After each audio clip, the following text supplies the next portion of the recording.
Lando Success here. So real quick, y'all, one of my subscribers just made me realize that my Algorand rewards in Coinbase changed to 5.75%.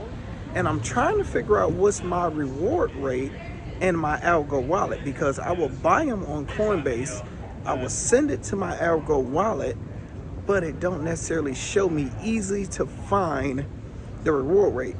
And also let me know in the comments, what was the rate before they changed, because almost 6% is amazing. I think they're doing it because the price is down over 30% in the last month. You know, Algorand was 80 cents probably like a month ago or close to it. Now it's close to 40 cents.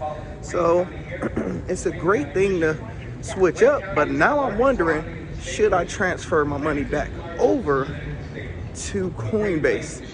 Then the next part is, sorry for the intercom, but the next part is, if I send it back, how long is the rate going to change like this?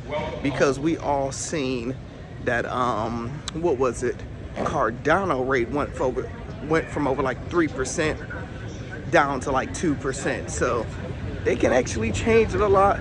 Let me know what's your thoughts. If you can tell me what rate are we getting with Algorand and the Parrot wallet, and should we switch over?